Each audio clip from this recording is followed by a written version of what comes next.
નમસ્તે વિદ્યાર્થી મિત્રો, આપણે લાસ્ટ વિડીયોમાં તમને મેં પિક્ચર ડિસ્ક્રિપ્શન શીખવાડ્યું, જેની અંદર મેં તમને કદાચ 2 પિક્ચર મોકલેલા હતા, જેની ઉપરથી કઈ રીતે વાક્ય લખવા એની પ્રેક્ટિસ કરાવી હતી. ખાસ યાદ રાખજો, કોઈ પિક્ચર ફિક્સ નથી કે તમે જે મોકલ્યા એ જ પરીક્ષામાં આવશે, બરાબર છે? એટલે પિક્ચરમાં મેં પહેલા પિક્ચરમાં તમને સમજાવ્યું કે કઈ રીતે લખવું એ ખાસ રીત શીખી લેજો.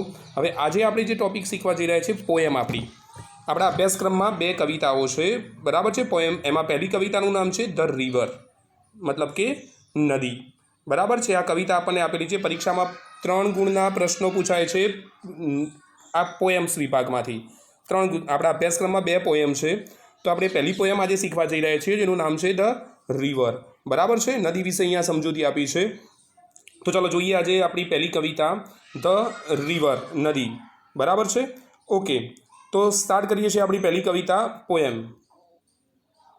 હવે શરૂઆત કરીએ છીએ કે અહીંયા આપેલું છે કે the river river little river, નદી નદી નાનકડી નદી, bright you sparkle on your way. Bright એટલે ચમકવું, સ્પાર્કલ એટલે આનંદથી, ઓન યોર વે. તો અહીંયા કહે છે કે bright you sparkle on your way. આમ તો બંનેનો મિનિંગ સરખો થાય છે, બ્રાઇટ એટલે ચમકવું થાય ને, અને સ્પાર્કલ એટલે પણ ચમકવું થશે અહીંયા, બરાબર છે? પરંતુ અહીંયા એમ કહે છે કે ભાઈ નદી નદી નાનકડી નદી, bright you sparkle on your way, આનંદથી, અહીંયા એક અર્થ આપણે નીકળે છે એનો, આનંદથી ચમકતી તારા માર્ગ ઉપર. વે એટલે રસ્તો થાય, માર્ગ ઉપર. નદી નદી નાનકડી નદી, આનંદથી ચમકતી તારા માર્ગમાં, એટલે કે એના માર્ગમાં જે આનંદથી ચમકતી, આપણે જોઈએ છીએ કે પ્રકાશ પડે એટલે એનું પાણી ચમકતું દેખાય છે, બરાબર છે? અહીંયા જે લખીને આપ્યું છે એનો મતલબ થાય છે over. Over the yellow pebble dancing. પેબલનો મતલબ થાય છે નાનકડા જે કાંકરા હોય છે, પથ્થરો હોય છે, બરાબર? પીળાશ પડતા જોયેલા હશે તમે પણ. તો yellow pebbles, over the yellow pebble dancing, અને પીળા કાંકરા જે ખરા એના ઉપર નાચતી કૂદતી. તો ફરીથી સમજાવું છું 3 વાક્યો આપણા. નદી નદી નાનકડી નદી, bright you sparkle on your way, આનંદથી ચમકતી તારા માર્ગમાં, યોર વે એટલે તારા માર્ગમાં, આનંદથી ચમકતી, ઓવર એટલે ઉપર, શની ઉપર ચમકતી, over the yellow pebble dancing, અને પીળા પથ્થરો જે કાંકરા ખરા એના ઉપર નાચતી કૂદતી, throw the flowers and foliage dancing. Through એટલે ની અંદરથી, માંથી. ફોલિએજનો મતલબ થાય પાંદડાઓ. ફોલિએજનો મતલબ થશે પાંદડા. નવો સ્પેલિંગ છે તમારા માટે, યાદ રાખજો. ફૂલો અને પાંદડાઓ. થ્રો ધ ફ્લાવર્સ એન્ડ ફોલિએજ ગ્લાન્સિંગ, ફૂલો અને પાંદડામાંથી જોતી. ગ્લાન્સિંગ એટલે જોવું થાય, નજર કરવી થાય. ગ્લાન્સિંગનો મતલબ થાય જોવું, નજર કરવી, બરાબર? Like a child at play, જાણે કે એક રમતું બાળક. તો આટલો ભાગ આપણો કવિતાનો પહેલો ભાગ છે, એ તમને સમજાવું છું ફરીથી, બરાબર છે? આટલો પેરેગ્રાફ આપશે, તમને નીચે પ્રશ્નો આપશે કે ભાઈ 3 પ્રશ્નો આપેલા છે, તમારે પેરેગ્રાફ ઉપરથી પ્રશ્નો લખવાના રહેશે. તો ફરીથી કવિતા જોઈ લઈએ કે નદી નદી નાનકડી નદી, આનંદથી ચમકતી તારા માર્ગમાં, બરાબર? પીળા કાંકરા ઉપરથી નાચતી કૂદતી, throw the flowers and foliage, ફૂલો અને પાંદડાઓમાંથી જોતી, ફૂલો અને ફ્લાવર્સમાંથી જોતી. Like a child at play, જાણે કે કોઈ રમતું બાળક. એટલે કે અહીંયા વાત કરે છે, નદીને એક રમતા બાળક સાથે સરખાવે છે. કેમ? કારણ કે નદી જે ખરી, બરાબર, એ વહેતી હોય છે. તો એને કેવી રીતે વહેતી કીધી? ચમકતી વાત કરી, કે પોતાના માર્ગમાં આનંદથી ચમકતી કીધી વાત કરી, અને પીળા પથ્થરો પર કાંકરા ઉપરથી કૂદતી નાચતી, બરાબર? કૂદતી નાચતી જે વાત કરે છે. ફૂલો અને પાંદડાઓમાંથી જોતી, એટલે કે ફૂલોને જે વાત કરી પાંદડાઓમાંથી જોતી, એટલે કે આપણે નદીના જે કિનારા હોય છે ત્યાં છોડવાઓ અને ફૂલોને આ બધું ઉગેલું હોય છે, તો એની અંદરથી સ્પર્શ કરીને નીકળતી હોય છે, એટલે કે એની અંદરથી જાણે કે જોતી હોય એવું લાગે છે આપણને. અને એક બાળક જેમ નાનપણમાં કૂદતું હોય છે, રમતી વખતે નાચતું કૂદતું હસતું હોય છે, એ રીતે અહીંયા નદી પણ વહેતી હોય ત્યારે જાણે કે હસતી, અવાજ કરતી, કૂદતી નાચતી પથ્થરો પરથી, એવું આપણને લાગે છે, બરાબર છે? તો અહીંયા એને બાળક સાથે નદીને સરખાવી છે. અને સ્પેલિંગો તમારા માટે જોઈ લઈએ ફટાફટ ફરીથી કે કયા સ્પેલિંગો આની અંદર જે તમને જોવા મળ્યા. તો પહેલો સ્પેલિંગ હતો ભાઈ સ્પાર્કલ, એટલે ચમકવું થાય. સ્પાર્કલનો મતલબ શું થશે? ચમકવું થશે. પછી બીજો શબ્દ છે પેબલ્સ. પેબલ્સ એટલે કાંકરા થાય. પેબલ્સનો મતલબ શું થશે? કાંકરા. ફોલિએજનો મતલબ થશે પાંદડાઓ, બરાબર? અને બાળકને કોની સાથે નદીને કોની સાથે સરખાવવામાં આવી છે? તો ચાઇલ્ડ એટ પ્લે, રમતા બાળક સાથે, બરાબર છે? ઓકે, તો આટલા સ્પેલિંગ હતા સ્પાર્કલ એટલે ચમકવું, પેબલ્સ એટલે કાંકરા થાય, નાનકડા પથ્થરના ટુકડા થાય, ફોલિએજ એટલે પાંદડા થશે. ગ્લાન્સિંગનો મતલબ પણ અહીંયા જોવું થશે, યાદ રાખજો. લુક, ગ્લાન્સિંગનો મતલબ શું થશે? જોવું. ગ્લાન્સિંગ એટલે જોવું, બરાબર છે. ઓકે, સારું, ચલો તો પહેલો પેરેગ્રાફ પૂરો. હવે આગળ જોઈએ બીજો paragraph. River river swelling river, river river swelling river. સ્વેલિંગનો મતલબ ઉછળવું, સ્વેલિંગનો મતલબ ઉછળવું. તો નદી નદી ઉછળતી નદી. On your rush throw rough and smooth. On your rush એટલે જે પ્રવાહ જે કરો, દોડવું, જે માર્ગ જે કરો, રશ એટલે દોડવું થાય. થ્રો રફ એન્ડ સ્મૂથ, જેને આપણે ખાડા ટેકરાવાળું કહીએ છીએ. રફ એન્ડ સ્મૂથ એટલે ખાડા ટેકરા એટલે કે અમુક ભાગ રફ હોય છે, સ્મૂથ હોય છે. રસ્તો જે નદી વહેતી હોય છે અમુક ભાગ રફ હોય છે, અમુક ભાગ સ્મૂથ હોય છે. તો એના ઉપર વહેતી, ઉછળતી, કૂદતી. Louder and faster, louder and faster વધુ મોટા અવાજથી, ઝડપથી. અને લીપિંગ એટલે કૂદતી, લાઉડર એટલે મોટેથી, ફાસ્ટર એટલે ઝડપથી, બરાબર છે. બ્રોવલિંગ એટલે ખળખળ વહેતી, અને લીપિંગ એટલે કૂદતી. તો લાઉડર, ફાસ્ટર, બ્રોવલિંગ. બ્રોવલિંગનો મતલબ યાદ રાખજો ખળખળ વહેતી. લીપિંગ એટલે જમ્પનો સમાનાર્થી થશે, કૂદવું. ઓવર રોક્સ, ખડકો પરથી, પથરાઓ ઉપરથી. બાય રોઝ બેંક, કાંઠા પર જે ગુલાબો વાયેલ, રોઝ બેંક એટલે ગુલાબવાળો જે કિનારો ખરો, મતલબ કે નદીના કિનારા પર ગુલાબો જે ઉગેલા હશે તો એને સ્પર્શ કરતી.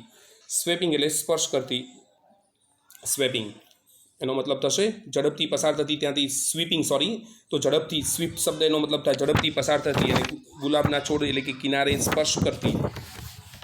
સ્વીપિંગ ઝડપથી દોડતી. લાઇક ઇમ્પેશિયસ, ઇમ્પેશિયસનો મતલબ થશે, યાદ રાખજો, ઉન્મત્ત.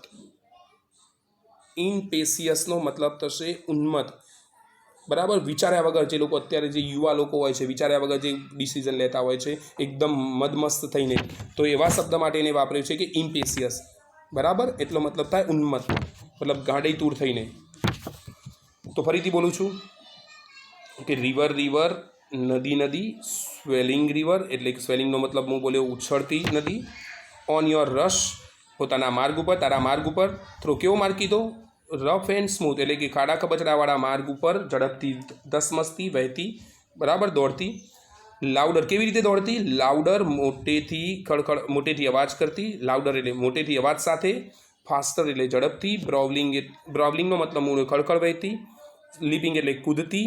તો અહીંયા શબ્દ વાપરે છે કે પોતાના ખડપચડા માર્ગ ઉપર જે તું ઝડપથી દોડતી જાય છે. લાઉડર કેવી રીતે?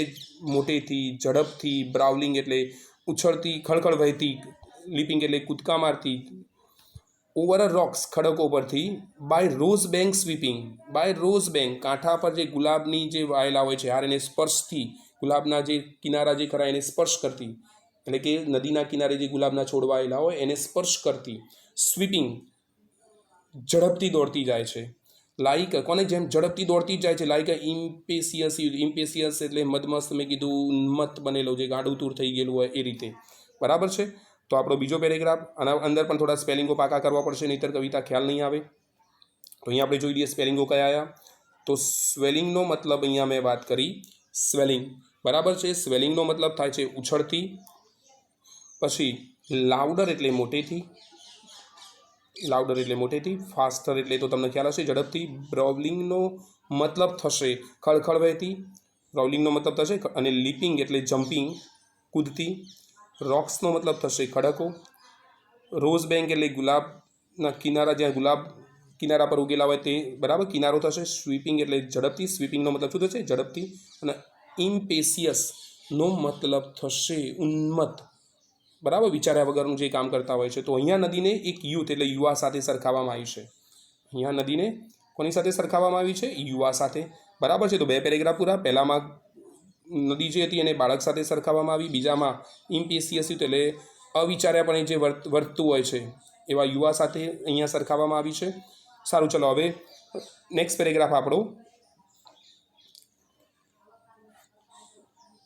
ચલો તો શરૂઆત કરીએ. રિવર રિવર બ્રીમિંગ રિવર, નદી નદી. બ્રીમિંગ એટલે છલકાતી, river river, brimming river, નદી નદી છલકાતી નદી. Broad and deep and steel as a time. Broad એટલે વિશાળ અને ડીપ એટલે ઊંડી, and steel as a time અને સમયની જેમ સ્થિર. સ્ટીલ એઝ અ ટાઈમ એટલે સમયની જેમ સ્થિર. સિમિંગ સ્ટીલ સ્થિર લાગે છે. Yet still in a motion તો પણ ગતિમાં છે. નદી જોઈએ તો એકદમ સ્થિર હોય એવું લાગે છે, પણ છતાં ગતિમાં હોય છે, એટલે મોશનમાં હોય છે, ગતિમાં હોય છે. બરાબર. તો શું કહે છે કે નદી નદી છલકાતી નદી, બ્રોડ એન્ડ ડીપ વિશાળ અને ઊંડી, and steel as a time સમયની જેમ સ્થિર. સ્વિમિંગ સ્ટીલ સ્વિમિંગ એટલે લાગવું થશે. સ્વિમિંગ સ્ટીલ સ્થિર લાગે છે. યટ છતાં સ્ટીલ ઇન અ મોશન છતાં કેવી હોય છે? ગતિમાં વહેતી. છતાં મોશન એટલે ગતિ થશે, તો છતાં સ્ટીલ ઇન અ મોશન છતાં ગતિમાં વહેતી. Tending onward on the ocean. Tending onward, onward એટલે આગળ, ટેન્ડ એટલે અમુક દિશામાં જવું, વળવું. તો tending onward to the ocean એટલે કે સમુદ્રની દિશામાં આગળ વહેતી. નદી જે ખરી આપણને ખબર છે કે સમુદ્રને મળે છે. તો ટેન્ડિંગ એટલે વળવું, ઓનવર્ડ એટલે ની આગળ. કઈ તરફ વળતી? દરિયા તરફ. ઓશન એટલે સમુદ્ર થશે, મહાસાગર થશે. તો ટેન્ડિંગનો મતલબ અમુક દિશામાં વળવું થાય. ઓનવર્ડ એટલે આગળ થાય, ઓશન એટલે સમુદ્ર થશે, મહાસાગર થશે. તો tending onward to the ocean સમુદ્રની દિશામાં આગળ વહેતી. બરાબર છે, સમુદ્રની દિશામાં આગળ વહેતી. Just like a mortal prime. Mortal એટલે માણસ થશે, અને પ્રાઇમ એટલે શ્રેષ્ઠ સમય થશે. બરાબર છે, સમુદ્રની દિશામાં આગળ વધતી. જાણે કે જીવનનો શ્રેષ્ઠ સમયમાં માણસ. જસ્ટ લાઇક એ જાણે કે જીવનના શ્રેષ્ઠ સમયમાં માણસ. બરાબર. એટલે શ્રેષ્ઠ સમયમાં માણસ એટલે આધડ વયનો કે 40-50 વર્ષનો આપણે કહી શકીએ. તો મોર્ટલ પ્રાઇમનો યાદ રાખજો. મોર્ટલ એટલે માણસ થશે, મનુષ્ય થશે. પ્રાઇમ એટલે શ્રેષ્ઠ ભાગ, શ્રેષ્ઠ સમય થશે. જાણે કે કોઈ મનુષ્ય પોતાના જીવનનો શ્રેષ્ઠ સમયમાં હોય. ફરીથી બોલું છું. નદી અહીંયા કહે છે કે ભાઈ નદી નદી, અહીંયા બ્રીમિંગ રિવર કીધી અને છલકાતી. બ્રોડ એન્ડ ડીપ વિશાળ અને ઊંડી, સમય જેવી સ્થિર. સ્વિમિંગ એટલે લાગવું, સ્થિર લાગે છે છતાં તે ગતિમાં વહેતી હોય છે. અને ટેન્ડિંગ કઈ તરફ ની આગળ વધે છે? સમુદ્રને મળવા આગળ વધી રહી હોય છે. જસ્ટ લાઈક કે જાણે કે કોઈ મનુષ્ય જીવનનો શ્રેષ્ઠ સમય હોય છે એમાં પસાર થઈ રહ્યો છે. ઓકે, ચલો પછી નેક્સ્ટ પેરેગ્રાફ આપણો.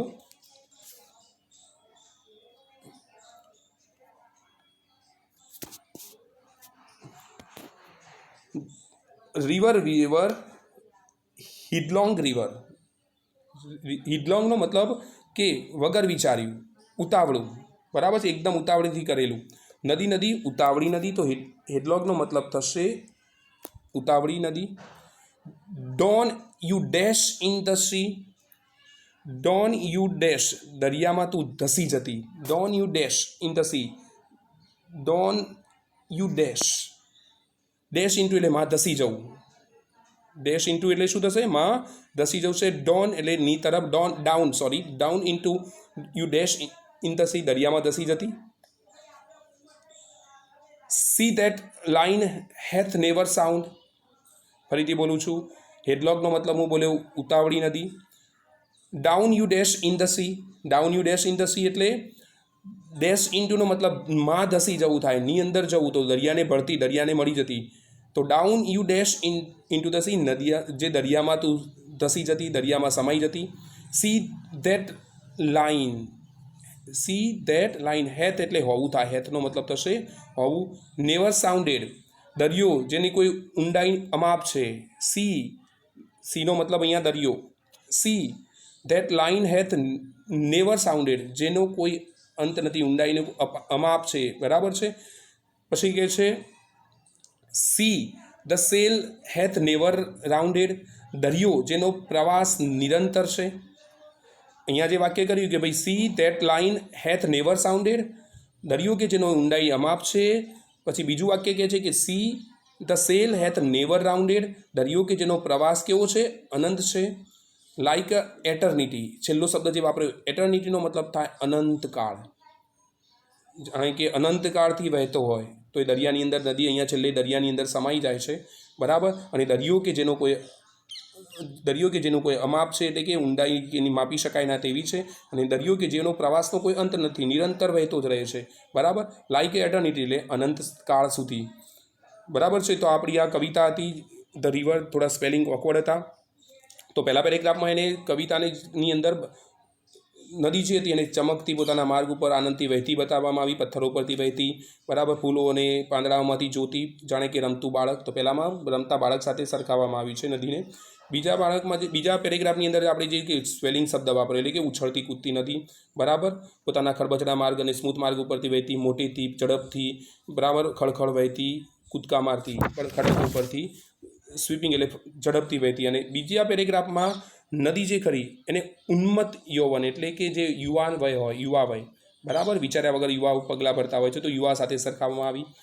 ત્રીજા પેરેગ્રાફમાં મોર્ટલ પ્રાઇમ એટલે કે મનુષ્ય જે પોતાના સૌથી આનંદમય સમયમાં પસાર થઈ રહ્યો હોય એટલે આધેડ વયનો વ્યક્તિ કહી શકાય, બરાબર. અને છેલ્લે નદી અનંતકાળ એટલે કે નદી જેમ દરિયામાં સમાઈ જાય છે, મનુષ્ય જેમ છેલ્લે અંત પામે છે, એમ અહીંયા નદીને છેલ્લે અંત બતાવવામાં આવ્યો છે.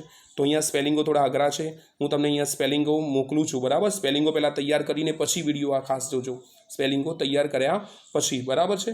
સારું, તો મળીશું નેક્સ્ટ વિડીયોની અંદર. બીજું, તમારી પાસે જો નવનીત હશે તો નવનીતની અંદર એના પ્રશ્નો આપેલા હશે, પેરેગ્રાફ અને પ્રશ્નો. તો પ્રશ્નો સોલ્વ કરજો. કદાચ કોઈ પ્રશ્ન ખબર નથી પડતી તો મને જણાવજો, બરાબર છે. ઓકે, તો સારું, મળીશું નેક્સ્ટ વિડીયોની અંદર. ત્યાં સુધી